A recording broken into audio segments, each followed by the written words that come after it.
Good morning, students. Welcome to online class of Shri Radha Vallabh Academy. Today we will start our third chapter, Swami's Night Alone. This is the part first.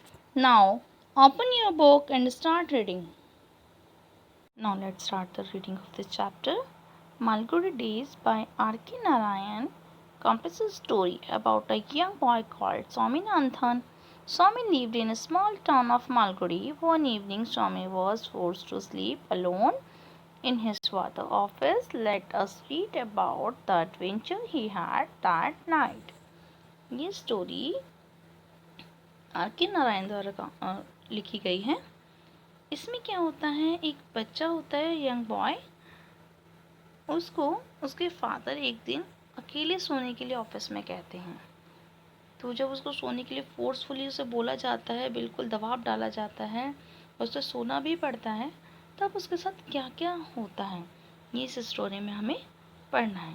Now let's start. Let me sleep in the hall, father saw me. Your office room is very dusty. अब वो बहाने सा बनाता है और कहता है मुझे आप हॉल में ही सोने दीजिए ना, आपका ऑफिस तो बहुत गंदा है। And there may be scorpios behind your lost books. कहते हैं जो आपकी बुक्स वगैरह रखी हैं, हो सकता है वहाँ स्कॉर्पियंस भी हो। स्कॉर्पियंस मीन्स बिच्छू। There are not scorpion little fellow.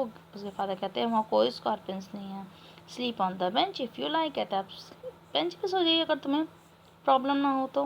Can I have a lamp burning in the room. कहता है क्या मुझे लैम्प मिल सकता है। उसका फर्स्ट क्वेश्चन होता है क्या मुझे लैम्प मिल सकता है जो रूम में जलता रहे, जिससे अंधेरा नहीं होगा। No, you must learn not to be afraid of darkness. तुम्हें सीखना होगा कि अंधेरे में कैसे रहा जाता है। It is only a question of habit. कहता है ये सिर्फ एक आदत की बात है, जब तुम्हें आदत हो जाएगी तुम्हें कोई प्रॉब्लम ही नहीं आएगी। You must cultivate good habits, और तुम्हें गुड हैबिट्स को कल्टिवेट करना चाहिए। Will you at least leave the door open. वो सेकंड क्वेश्चन क्या पूछता है, क्या आप डोर को ओपन छोड़ सकते हैं। तो कहता है, फादर कहते हैं ऑल राइट, ठीक है, but promise you will not roll up the bed and go to your granny side at night. कहता है तुम मुझसे प्रॉमिस करो, ठीक है, मैं छोड़ दूंगा कि आप अपना बेड को छोड़ करके अपनी मम्मी के पास नहीं जाएंगे। इफ़ यू डू इट, अगर तुमने ऐसा किया, mind you I will make you the laughing stock of your school. कहते हैं अगर तुमने ऐसा किया तो मैं तुम्हारे स्कूल में तुम्हें एक हंसी का पात्र बना दूंगा, और मैं तुम्हें वहाँ जाके बोलूँगा और लोग तुम्हारे पे हंसेंगे, तुम्हारी बातें बताऊँगा। तो कहता है Swami felt cut off from the humanity, he was pained and angry. अब क्या कहते हैं, मतलब बिल्कुल disheartened, cut off from humanity means disheartened. अब वो कहता है कि मतलब he was pained and angry, so मतलब गुस्सा भी आया, गुस्सा दर्द। वो कहता है he did not like the stain of cruelty. कहता है मतलब उसने कभी को पसंद नहीं, सा हिज फादर इज नेचर। कहता मतलब ऐसा उसने कभी देखा नहीं था कि उसके फादर इतना मतलब प्रेशर करेंगे इतने इस काम के लिए, उन्हें बिल्कुल दया ही नहीं आ रही। अब वो तो फोर्स करे जा रहे हैं कि नहीं तुम्हें सोना ही पड़ेगा चाहे कैसे भी सो। अब क्या होता है, वो सोने जाता है। As the night advance and the silence in the house. अब क्या बिल्कुल रात हो जाती है और बिल्कुल सब कुछ शांत हो जाता है। Depended his heart beat fast. अब उसकी क्या धड़कनें दिल की बढ़ने लगती हैं। He remember all the story of devil. उसको क्या सारी स्टोरी जो भूतिया स्टोरीज होती हैं, डेवल एंड घोस्ट की याद आने लगती हैं। ही हियर्ड इन हिज लाइफ। अभी तक उसने जो अपनी ज़िंदगी में जितनी स्टोरी सुनी होती हैं, अब उसको वो सारी स्टोरी याद आने लगती हैं। मुझे डर लगता है। How often his Germany seen the devil in the banyan tree at his street and what about poor Munisami's father, who spat out blood because the devil near the river had slapped his chick when he was returning home late one night। एक बार क्या होता है, उसे याद आता है कि हमारे जो पड़ोसी हैं उनके वो एक बार लेट नाइट रिवर साइड से आ रहे थे, तो एक भूत ने उनके गाल पे चांटा लगाया था, थप्पड़ लगाया, तो उसकी वजह से उनके मुंह से क्या ब्लड आने लगा था। स्लैप किया मीन्स उनके थप्पड़ लगाया और जिसके वजह से उनके मुंह से ब्लड आने लगा था। आपके उसके दिमाग में सारी ये स्टोरी ही चलती रहती है। And so on and on his thought continue. अब उसकी क्या थॉट्स इस टाइप की जो बुरी बुरी मतलब भूतिया स्टोरीज थी, थॉट्स थी, अब उसके दिमाग में चलती जाती तो उस रुक नहीं रही थी। He was faint with fear, वो मतलब उसका डर बढ़ता ही जाता। A ray of light from the street lamp straight in the cast shadow on the wall. एक लाइट मतलब एक छोटी सी लाइट जो है वहाँ से विंडो में से आ रही थी स्ट्रीट लैम्प की, जो वॉल पर आकर पड़ रही थी। Through the stillness all kinds of noises reach his year. अब उसके कानों में क्या अजीब अजीब सी आवाज़ें भी पहुंच रही थी, उससे आवाज़ें आ रही थी कान में अजीब अजीब सी, जैसे कैसे कौन कौन सी, the ticking of the clock, clock के टिक टिक टिक टिक करने की आवाज़ उसके कान तक पहुंच रही थी।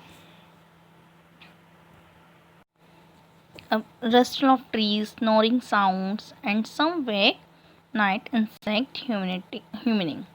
मतलब पेड़ों के सरसाने की आवाज़ उसे आ रही थी, खराटों की आवाज़ आ रही थी, सोनिंग मीन्स खराटे, and some wake night insect, और कुछ अज्ञात, वेक मीन्स अज्ञात कीड़े की भिनभिनाने की आवाज़ आ रही थी। He covered himself so completely that he could hardly breathe. मतलब उसने अपने आप को इस तरह से कवर कर लिया था कि उसे सांस लेने में भी बहुत तकलीफ हो रही थी। Every moment he expected the devil to come up and carry him away. और उसको हर क्षण ये लग रहा था कि कोई शैतान आएगा और उसको उठा करके ले जाएगा। There was instance of his old friend in 4th class। अब उसका एक फ्रेंड था 4th क्लास में, who suddenly disappear। अब उसको के दिमाग में अपने ओल्ड फ्रेंड की बात याद आ गई जो 4th क्लास में था। अब वो एकदम से क्या हुआ था, एक बार अचानक से गायब हो गया था। And was said to have been carried off by a ghost। और उसे लगा कि वो एक घोस्ट के द्वारा ले जाया गया था। कहाँ पे, सैम और नेपाल। मतलब ये कि एक जगह के नाम है, हो सकता है उसे जगह का नाम है सेम और नेपाल। तो उसको लगता है कि शायद उसे कहीं ले जाया ना गया हो भूतों के द्वारा। उसके दिमाग में इसी तरह की बातें आती रहती हैं। कंटिन्यू से चलती चलती बातें। अब कहते हैं स्वामी hardly got up and spread his bed under the bench and crushed there। अब उसने क्या करा, अपना जो बेड है कहाँ लगा लिया, बेंच के बिल्कुल नीचे, और वहाँ जाके क्रश मतलब दुबक गया, दुबकना, तो वहाँ जाके दुबक गया। It seemed to be much safer place, more compact and discerning। अब उसको ये प्लेस कैसा कंफर्टेबल लग रहा था पहले की अपेक्षा। He shut his eyes tight। उसने अपनी आंखें बहुत तेज अच्छे से बंद कर ली। And encased himself in the blanket once again and unknown to himself। और उसने क्या करा, अपने आप को ऐसे ऊपर तक कवर कर लिया, ब्लैंकेट में को दुपक सा गया और अपने आप को ऐसे एक अज्ञात सा महसूस कर रहा कि मतलब जैसे वो अपने आप को जानता ही नहीं है। फेल स्लीप, और मतलब सोने लगा। And in the sleep was raked with the nightmare. अब उसे क्या सपने आने लगे, क्या सपना आया अब उसको, a tiger was chasing him. उसको एक टाइगर से चेस कर रहा है। His feet struck to the ground. उसका जो फीट है वो कहाँ मतलब ग्राउंड में दब गया है, फंस गया है। ही desperately tried to escape but his feet would move। the tiger was at his back। But उसने बहुत कोशिश की, बट उसका जो पैर है वो निकाल ही नहीं रहा, और टाइगर कहाँ पा रहा है, बिल्कुल पीछे है उसके। And he could it's cloud sketch the ground. अब उसने क्या, उसकी जो मतलब स्क्रैचिंग की आवाज़ आती है उसकी आवाज़ें आने लगी। And then a light third, एकदम से फिर क्या हुआ क्या थर्ड मतलब एक धमाका हुआ।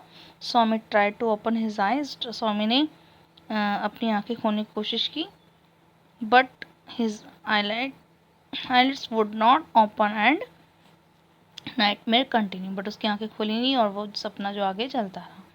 It tend to be continue for ever, Swami groan in disappointment. अब क्या, वो जो स्वामी था वो बहुत ही हताश हो गया और उसके जो सपने हैं वो चलते जा रहे थे और वो मतलब अब इसमें ये वो हताश हो गया। तो ये स्टोरी का फर्स्ट पार्ट था। अभी जो उसका सेकंड पार्ट है हम कल पढ़ेंगे। जब तक के लिए आप अपनी स्टोरी अच्छे से पढ़िए।